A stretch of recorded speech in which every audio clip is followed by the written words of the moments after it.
So, defining the problem, menentukan masalah, salah satu langkah awal yang paling krusial dalam pengembangan model keputusan adalah memahami dan mendefinisikan masalah dengan jelas. Beberapa tantangan dalam tahap ini meliputi conflicting viewpoints. Setiap pemangku kepentingan dalam organisasi mungkin memiliki sudut pandang yang berbeda terhadap masalah yang sama. Ini bisa menyebabkan kesulitan dalam menyepakati tujuan model. Impact on other departments, berdampak pada departemen lain. Keputusan yang diambil berdasarkan model bisa memengaruhi berbagai bagian dalam organisasi. Perubahan strategi, misalnya, mungkin menguntungkan satu departemen tetapi merugikan yang lain. Beginning assumptions, asumsi awal yang salah. Asumsi yang tidak akurat dalam mendefinisikan masalah bisa menyebabkan model yang tidak efektif. Misalnya, mengasumsikan bahwa biaya produksi akan tetap konstan padahal bisa berubah seiring waktu. Solution outdated, solusi sudah kadaluarsa. Jika model didasarkan pada data atau skenario lama, hasil yang diperoleh mungkin tidak lagi relevan dengan kondisi saat ini. Haas 2. Developing a model. Setelah masalah terdefinisi dengan baik, tahap berikutnya adalah membangun model matematis atau analitis. Tantangan dalam tahap ini meliputi fitting the textbook models, kesulitan menyesuaikan dengan model standar. Model dalam buku teks seringkali tidak secara langsung sesuai dengan kondisi nyata dalam bisnis atau organisasi. Penyesuaian diperlukan agar model dapat menangani permasalahan spesifik. Understanding the model. Tidak semua pengguna model memiliki pemahaman mendalam tentang metode matematis atau algoritma yang digunakan. Hal ini bisa menyulitkan dalam menginterpretasikan hasil model. 3. Acquiring input data. Model keputusan hanya sebaik data yang digunakan untuk mendukungnya. Tantangan dalam memperoleh data meliputi using akan data akuntansi. Data akuntansi seringkali digunakan dalam pemodelan keputusan. Namun, data ini bisa memiliki keterbatasan, misalnya dalam menangkap tren pasar atau faktor eksternal lainnya. Validity of data, validitas data yang diragukan. Jika data yang digunakan dalam model tidak akurat atau kurang representatif, hasil yang diperoleh juga akan salah. Oleh karena itu, validasi data menjadi langkah penting dalam pengembangan model. Haas 4. Developing a solution. Ketika model telah dibuat dan data telah dikumpulkan, langkah berikutnya adalah menyelesaikan model dan mendapatkan solusi optimal. Tantangan dalam tahap ini meliputi hard to understand mathematics, matematika yang sulit dipahami. Model yang kompleks seringkali membutuhkan metode matematis atau algoritma yang sulit dipahami oleh pengguna non-teknis. Limitations of only one answer, keterbatasan hanya memiliki satu jawaban.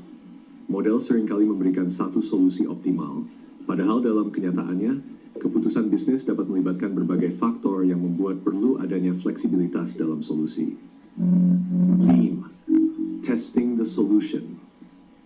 Setelah solusi diperoleh, perlu dilakukan pengujian untuk memastikan bahwa hasil model dapat diterapkan dalam dunia nyata. Tantangan dalam tahap ini meliputi analyzing the results, analisis hasil yang kompleks. Hasil model perlu diinterpretasikan dengan benar agar dapat memberikan wawasan yang bermanfaat dalam pengambilan keputusan. Implementation, implementasi solusi di dunia nyata. Model yang baik pun tidak akan berguna jika hasilnya sulit untuk diterapkan dalam organisasi. Faktor manusia, infrastruktur, dan sumber daya harus dipertimbangkan dalam tahap implementasi. Mengembangkan model keputusan adalah proses yang kompleks dan memerlukan perhatian pada berbagai aspek, mulai dari perumusan masalah hingga implementasi solusi. Dengan memahami tantangan dalam setiap tahap, pengambil keputusan dapat mengembangkan model yang lebih efektif, relevan, dan dapat diimplementasikan dengan sukses. Oke, itu adalah penjelasan dari bab 2. Baiklah, itu tadi adalah penjelasan dari decision modeling, tantangan, dan lain-lainnya. Ada pertanyaan dari sini? Kalau tidak, kita lanjut ke bab 2. Halo? Tidak ada? Kita lanjut saja. Oke. Maaf Pak, pertanyaannya ada Pak. Ya? Pak, kalau untuk teksnya itu berarti tergantung ya Pak ya? Yang masalah yang tadi teks-teks itu Pak. Yang teks-teks mana? Yang ini? Yang bawah Pak ya, yang hijau. Yang hijau ini? Ini kan rumus. Ini hanya menunjukkan formula view-nya.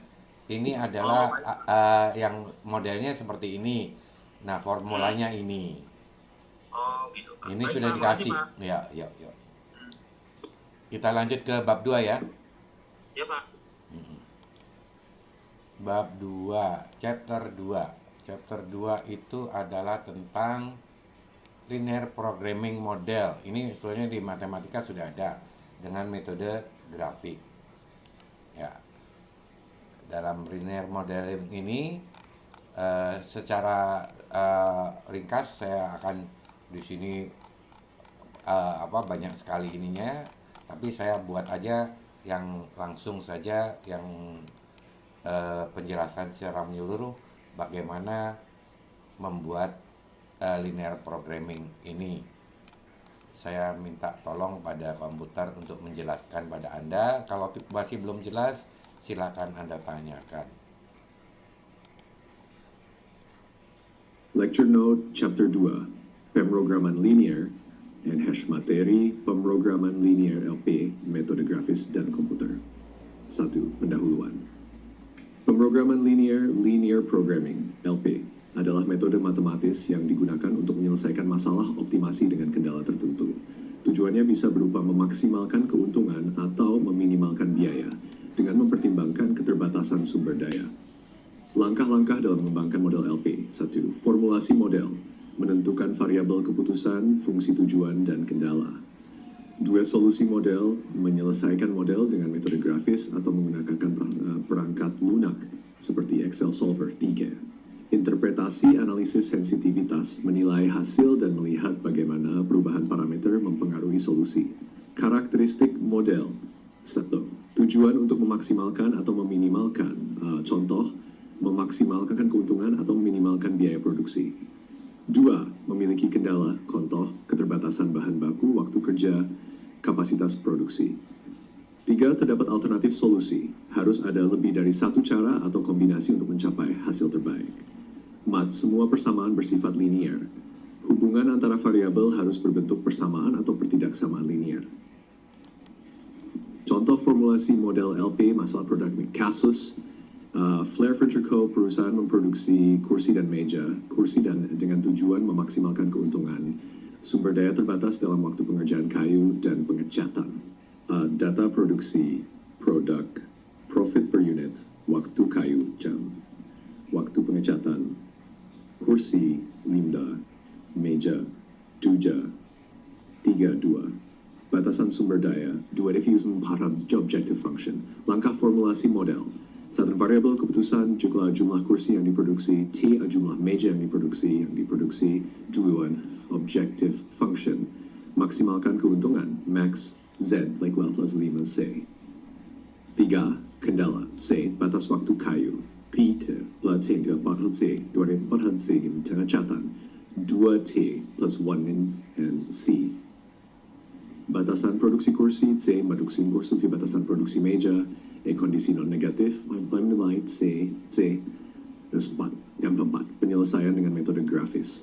Metode grafis digunakan untuk menganalisasikan daerah feasible solution yang memenuhi semua kendala. 1. Menentukan garis kendala. Persamaan gia T plus 4C kuala 2C mentata dan 2T plus 1C kuala B pen digambar sebagai garis batas. Titik potong dengan sumbu koordinat dihitung untuk setiap persamaan. 2. Menentukan daerah feasible. Semua solusi yang memenuhi semua kendala berada dalam daerah feasible. 3. Menentukan titik sudut. Solusi optimal selalu berada di salah satu titik sudut daerah feasible. 4. Menentukan nilai optimal. Nilai fungsi tujuan dievaluasi di setiap titik sudut untuk menemukan solusi optimal. Solusi optimal berada pada tidaklah T equal Q 20, C equal 60. Nilai maksimum keuntungan Z2 30 plus 5 360 2,24 plus 1,8 minus 40. Penyelesaian dengan Excel Solver. Microsoft Excel Solver digunakan untuk menyelesaikan LP secara otomatis. Langkah-langkahnya. 1. Masukkan data ke dalam Excel. Buat tabel yang berisi nilai profit per unit, batas waktu, dan jumlah unit produksi. 2. Buka Solver, pilih data Solver di Excel. 3. Tetapkan fungsi tujuan, masukkan formula maximize 7T plus min C. 4. Tetapkan kendala, masukkan semua kendala yang telah ditentukan. 5. Jalankan Solver. Solver akan mencari solusi optimal dan menampilkan hasil terbaik. Karakteristik solusi A. 1. Feasible region, daerah di mana semua kendala terpenuhi. 2. Corner point property, solusi optimal selalu ada di salah satu titik sudut daerah feasible.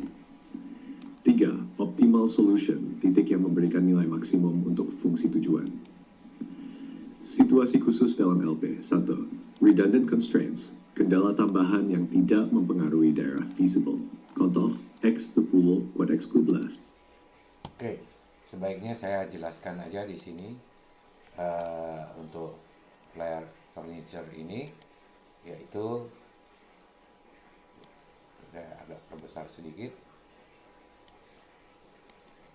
Jadi dari tadi kita memformulasikan dulu, misalnya kita mau memaksimumkan keuntungan dari pembuatan meja dan kursi, dimana kalau kita buat meja keuntungannya adalah $7. Kalau membuat kursi kita keuntungannya $5. Sedangkan batasannya jumlah hari kerja si tukang kayu itu adalah 2.400 jam. Untuk memproduksi meja dia perlu 3 jam. Untuk memproduksi kursi dia perlu 4 jam. Kemudian pengecatan, di mana ada sumber dayanya, tukang catnya itu kerjanya 1.000 jam dalam 1 minggu ini ya misalnya. Dan kemudian ada pesanan yang sudah harus dipenuhi, bahwa setidak-tidaknya harus 450 kursi yang diproduksi. Sedangkan maksimum jumlah kursi yang diproduksi adalah 450. Karena kalau lebih dari ini kemungkinan tidak terjual, menjadikan macet. Kemudian untuk mejanya itu harus lebih besar sama dengan 100, karena sudah ada pesanan 100 meja gitu ya. Sedangkan kendala yang berikut, constraint yang terakhir adalah table dan meja tidak boleh lebih kecil dari 0. Karena kalau nggak mungkin kan kita produksi minus, berarti produksi minus sama dengan menghancurkan. Oleh karena itu kita tuliskan yang langkah-langkah ini tadi dalam bentuk Excel adalah sebagai berikut. Jadi di sini adalah yang kuning ini adalah input ya, atau yang akan dihitung nantinya. Sedangkan ini adalah kita tahu $7, $5. Sedangkan ini jumlah yang diproduksi, ini juga jumlah yang diproduksi. Dan di sini adalah total profit yang dihasilkan. Nah, kemudian batasannya meja itu 3 jam dan harus lebih kecil dari 2.400 jam. Pengecatan harus lebih kecil dari 1.000 jam. Jumlah kursinya harus lebih kecil dari 450 jam. Jumlah mejanya harus lebih besar dari 100 bukan jam ya, ini tadi kursi, ini adalah meja. Nah, ini adalah sisi kanan. Kalau di dalam persamaan itu kita lihat di sini, di persamaannya adalah yang bagian di setelah operator ini lebih kecil sama dengan atau lebih besar sama dengan, itu adalah batasannya, kendalanya.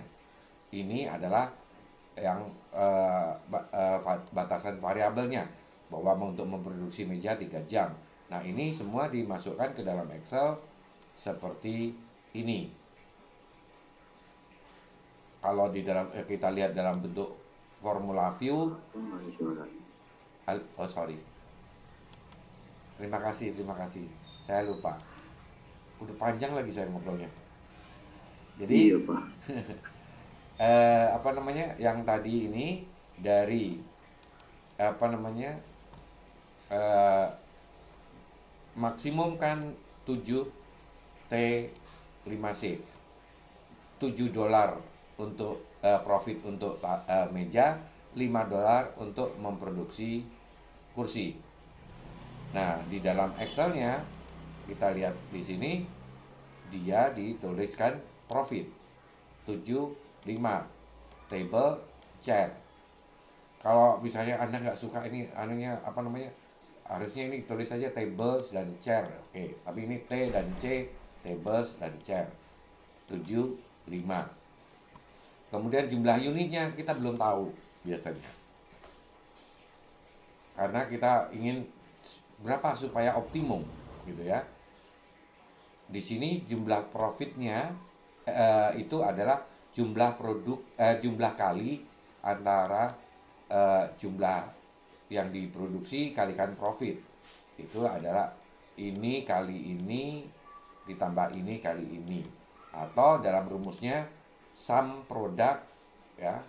Saya di sini saya formula kok nggak keluar formula. View formula, mana formula, show formula. Begini di dalam rumusnya sum produk B6 ini 40 dan 50 dikalikan B5 C5. Untuk ini sum produk semua di sini. Oke. Sehingga diperolehlah bentuknya seperti ini. Nah, dari semua ini barulah kita masuk ke dalam penyelesaian melalui solver. Untuk mengaktifkan solver, Anda harus klik File, Option, Add In. Kemudian di sini klik aja Go. Nah, di sini ada 4 add-in. Anda pilih solvernya dicontreng. Ya. Kalau sudah dicontreng, klik OK. Nah, di contreng seperti ini, maka di data di sini ada tulisan solver. Nah, kalau di solvernya sudah ada seperti ini, barulah kita definisikan set objektifnya. Fungsi tujuannya adalah memaksimumkan maksimum profit. Profit tuh ini. Jadi kalau saya klik di sini ya, saya klik ini, maksimum profit. Oke. Kemudian ingat ada dolar D, dolar 6. Kemudian dengan batasan sebagai berikut, dengan mengubah variabel mana? Variabel yang diubah adalah ini, yang kuning ini. Ini yang nanti akan diubah-ubah oleh solver. Sedangkan batasannya, kalau Anda di sini kita lihat batasannya adalah bahwa ini, angka-angka yang ada di hitungan ini harus lebih kecil sama dengan atau lebih besar sama dengan yang ada di sini. Kalau di sini kebetulan dikelompokkan, data ini harus pilih lebih kecil sama dengan mana, ini batasannya. Klik. Kemudian kita tambahkan, kita oke dulu. Kemudian yang berikutnya satunya, ini yang berbeda tandanya. Jadi di sini harusnya add ya, kalau masih kosong. Bagian minimum tabel hasil hitungan harus lebih besar sama dengan nilai yang ada di sini. Oke. Ya, di sini kan left hand side tanda operator right hand side. Ya, saya cancel aja ini, sorry, cancel. Oke, Jadi ini batasannya. Kemudian kita karena ini apa namanya linear, maka kita pilih modelnya simplex linear programming. Ini kalau dipencet ada GRG non linear, kalau Anda persamaannya tidak linear ada x kuadrat, x pangkat 3 dan lain-lain. Kalau linear pakai simplex saja. Oke, baru kemudian kalau sudah seperti ini kan masih nol nih, kita solve. Begitu di solve ya, oke. Kalau tidak ada pesan kesalahan di sini, kita klik aja oke. Tapi bisa juga kita, oh iya, saya mau tampilkan answer report and sensitivity dan limit. Oke. Maka dia akan ditambahkan menjadi answer report. Ya, answer report dia seperti ini. Jumlahnya yang diproduksi harus 320 dan jumlah kursinya 360. Di mana di sini disebutkan juga, oh ini habis terpakai, ini masih bisa ternyata hanya terpakai 90 dari 360 dan seterusnya. Itu cara menggunakan solvernya. Ini rumus-rumusnya, dan file ini akan juga saya share kepada Anda. Sekarang saya share dulu di sini, ditambahkan add file.